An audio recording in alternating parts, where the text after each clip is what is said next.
Question number 1, what is the nature of peptide bond. तो peptide bond के अंदर दो अमीनो एसिड कोवेलेंटली अटैच्ड होते हैं, तो पेप्टाइड बॉन्ड एक तरह का कोवेलेंट बॉन्ड है। करेक्ट आंसर है option A. Question number 2, which of the following is a 39 hormone residue hormone of interior pituitary gland. तो इंटीरियर पिट्यूटरी ग्लैंड से कार्टिकोट्रोपिन हार्मोन रिलीज होता है जो कि 39 अमीनो एसिड रेजिड्यू पर कंसिस्ट होता है। करेक्ट आंसर बनेगा option A. Question number 3, the average molecular weight of an amino acid residue in a protein is about. तो प्रोटीन के अंदर अगर अमाइनो एसिड रेजिड्यू की बात करें तो ये नियर अबाउट 128 होता है। और अमाइनो एसिड चूँकि आपस में पेप्टाइड बॉन्ड बनाते हैं तो एक वाटर मॉलिक्यूल भी रिलीज़ होता है, तो 128 से 18 मॉलिक्यूलर वेट को अगर हम माइनस करें तो हमारे पास जो आंसर बनता है वो है 110। तो इट्स मीन जो एवरेज मॉलिक्यूलर वेट है अमाइनो एसिड रेजिड्यू का वो होगा 110। करेक्ट आंसर है option C. Question number 4, which part of amino acid give its uniqueness. तो अमाइनो एसिड के अंदर जो साइड चेन होती है उसमें डिफरेंट अमाइनो एसिड्स के अंदर डिफरेंट साइड चेन्स होती हैं, तो इस तरह अमाइनो एसिड की जो यूनिकनेस होती है वो साइड चेन की वजह से होती है। करेक्ट आंसर है option C. Question number 5, which of the following is not the classified form of conjugated protein. तो प्रोस्थेटिक ग्रुप की प्रेजेंस की बिना पे हम जो कॉन्जुगेटेड प्रोटीन्स हैं उनको 3 ग्रुप में क्लासिफाई करते हैं। एक है लिपोप्रोटीन, ग्लाइकोप्रोटीन और मेटालोप्रोटीन। तो इस तरह से जो कंप्लीट प्रोटीन है ये कॉन्जुगेटेड प्रोटीन्स में नहीं आते। करेक्ट आंसर है option D.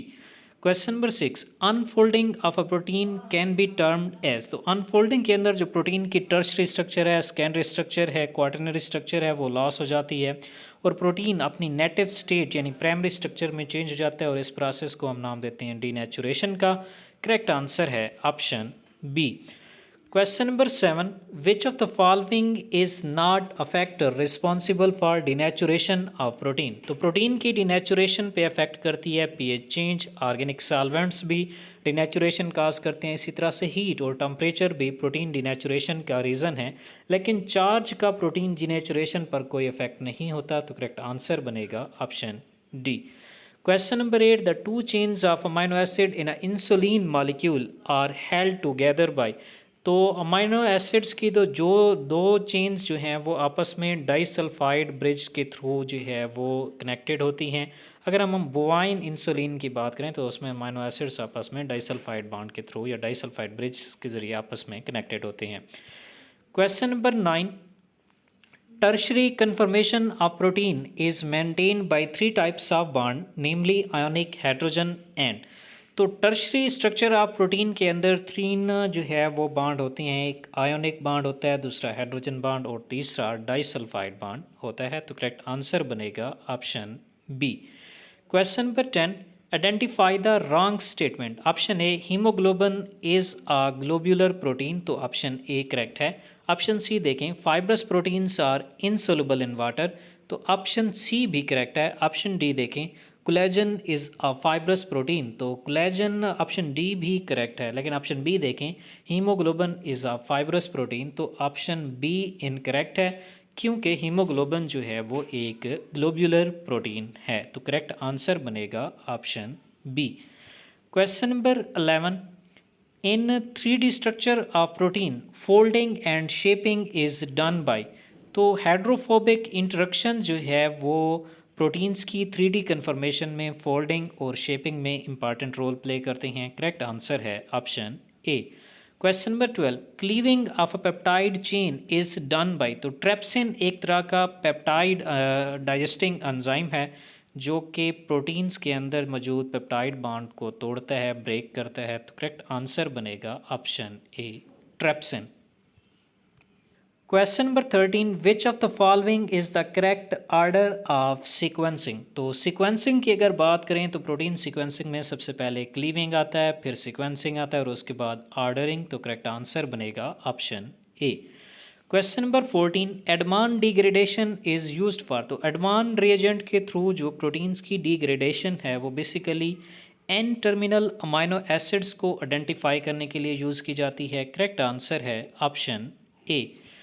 Question number 15, A coiled peptide chain held in a place by hydrogen bonding between peptide bonds in the same chain। तो इस तरह की जो शेप है उसको हम नाम देंगे अल्फा हेलिक्स का। करेक्ट आंसर है ऑप्शन बी। क्वेश्चन नंबर 16 की बात करते हैं। Structure that has hydrogen bond between polypeptide chains arrange side by side. तो अगर हाइड्रोजन बॉन्ड्स के थ्रू पॉलीपेप्टाइड चेन अरेंज हैं साइड बाय साइड तो इसको हम नाम देंगे बीटा प्लेटेड शीट्स का। करेक्ट आंसर है option C. Question number 16, the which of the following are non edge helix breaker. तो इसमें जो प्रोलीन और ग्लाइसिन है ये हेलिक्स ब्रेकर हैं क्योंकि ये अल्फ़ा हेलिकल कन्फर्मेशन को डिसरप्ट करती हैं। तो करेक्ट आंसर है option A, proline and glycine are helix breaker. Question number 17, secondary structure is defined by. तो सेकेंडरी स्ट्रक्चर के अंदर मेनली हाइड्रोजन बॉन्डिंग प्रेजेंट होती है बिटवीन अमाइन हाइड्रोजन और कार्बोनाइल कार्बन। अच्छा जी, नेक्स्ट क्वेश्चन है हमारे पास question number 18, which of the following is a false statement. तो ऑप्शन ए दे रखा है alpha keratin is a helical, and option B collagen is also alpha helical, option C haemoglobin has quaternary structure, option D है alpha keratin is beta pleated structure. तो option D जो है इसमें false है क्योंकि alpha keratin एक तरह का फाइब्रस प्रोटीन है जो कि अल्फा हेलिकल सिमेट्री रखता है। Question number 19, fibroin is rich in. तो फाइब्रोइन जो है ये प्रोटीन्स होती हैं जो कि बीटा प्लेटेड शीट्स की पैकिंग में इंपॉर्टेंट रोल प्ले करते हैं और ये एलानीन और ग्लाइसिन अमाइनो एसिड्स के पर जो है वो कंसिस्ट होते हैं। अच्छा जी, next question number 20, which of the following bond are not involve in tertiary type of protein structure. तो टर्शरी स्ट्रक्चर ऑफ प्रोटीन्स की अगर हम बात करें तो उसमें डाइसल्फाइड बॉन्ड भी होता है, हाइड्रोजन बॉन्डिंग भी प्रेजेंट होती है, साल्ट ब्रिजेस भी प्रेजेंट होती हैं और हाइड्रोफोबिक इंट्रैक्शन होते हैं। तो यहाँ ऑप्शन में हाइड्रोफिलिक इंट्रैक्शन दिया हुआ है तो it's mean hydrophilic interaction tertiary structure के अंदर प्रेजेंट नहीं होते। Question number 21, which of the following does not possesses a quaternary structure. तो इसमें जो मायोग्लोबिन है ये एक मोनोमेयर प्रोटीन है और इसके अंदर टर्शरी स्ट्रक्चर पॉसिबल नहीं है। तो करेक्ट आंसर बनेगा option A. Question number 22, which of the following is abundantly found in collagen. तो कोलेजन प्रोटीन के अंदर जो मोस्ट अबंडेंट अमाइनो एसिड होता है वो है ग्लाइसिन। करेक्ट आंसर है option A. Question number 23, which of the following is first determined as oligomer. तो फर्स्ट डिटरमाइंड ओलिगोमेयर है हीमोग्लोबिन जो कि 4 polypeptide chain 2 alpha and 2 beta chains पर कंसिस्ट होता है। इसके अंदर 4 हीम ग्रुप भी प्रेजेंट होते हैं और आयरन भी Fe2+ की फॉर्म में प्रेजेंट होता है। अच्छा जी, नेक्स्ट क्वेश्चन हमारे पास question number 24, which of the following enzyme is secreted by pancreas. तो पैंक्रियास से जो है वो राइबो न्यूक्लियेज एंजाइम सिक्रेट होता है। करेक्ट आंसर है option A. Question number 25, which of the following is a false statement. Option A lysozyme has disulphide linkage, option B ribonuclease has disulphide linkage, option C heme group in cytochrome C is covalently linked to the protein on two sides, option D ribonuclease has SH-SH linkage। तो इसमें option D जो है ये false statement है क्योंकि ribonuclease के अंदर disulphide linkage present होता है। Question number 26, which of the following forces is favourable for protein folding. तो प्रोटीन फोल्डिंग के अंदर जो है वो hydrophobic interaction important role play करते हैं क्योंकि प्रोटीन्स के अंदर जो अमाइनो एसिड्स होती हैं वो हाइड्रोफोबिक अमाइनो एसिड्स होते हैं और जो प्रोटीन्स की सरफेसेस होती हैं सरफेस रीजन्स होते हैं वो हाइड्रोफिलिक होते हैं। तो इस तरह से जो हाइड्रोफोबिक और हाइड्रोफिलिक का इंटरेक्शन है वो प्रोटीन फोल्डिंग में इंपॉर्टेंट रोल प्ले करता है। करेक्ट आंसर बनेगा option A. Question number 27, a process by which a protein structure assumes its functional shape or conformation is। तो प्रोटीन फोल्डिंग के द्वारा जो है वो प्रोटीन्स अपनी टर्शरी स्ट्रक्चर या कन्फर्मेशन अडॉप्ट करते हैं जिसमें वो फंक्शनल होते हैं। करेक्ट आंसर बनेगा option B. Question number 28, the process of protein folding does not depend on. तो प्रोटीन फोल्डिंग का जो प्रोसेस है वो साल्ट्स कंसनट्रेशन पे डिपेंडेंट है, पीएच पे भी और इसी तरह से सॉल्वेंट पे भी, लेकिन सल्यूट के ऊपर जो है वो प्रोटीन फोल्डिंग डिपेंडेंट नहीं है। करेक्ट आंसर बनेगा option C. Question number 29, which of the following can not denature a protein. तो इसमें जो सोडियम डोडिसाइल सल्फेट डिटर्जेंट है, यूरिया है, और अगर हम प्रोटीन को 90 सेंटीग्रेड से अबव पे हीट करते हैं तो इससे प्रोटीन की डिनेचुरेशन हो सकती है। लेकिन अल्काइलेटिंग एजेंट जैसा कि आयोडो एसिटिक एसिड है तो ये प्रोटीन डिनेचुरेशन काज नहीं कर सकते। तो करेक्ट आंसर बनेगा ऑप्शन ए।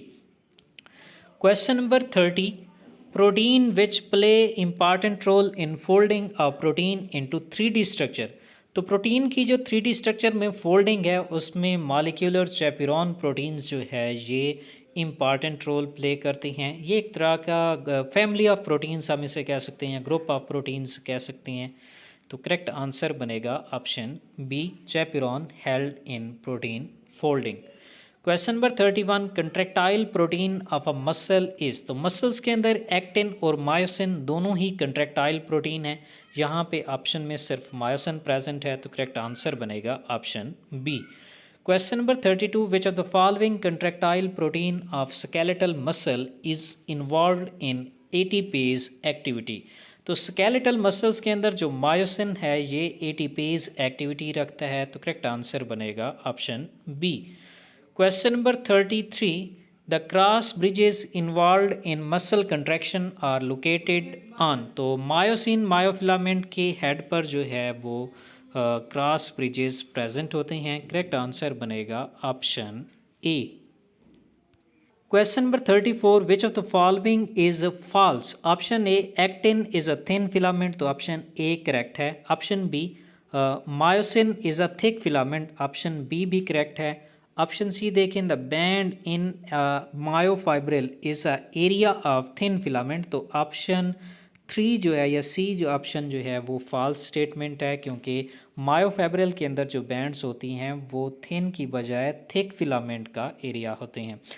और ऑप्शन डी देखें, functional unit of muscle is sarcomere. तो ऑप्शन डी भी करेक्ट है।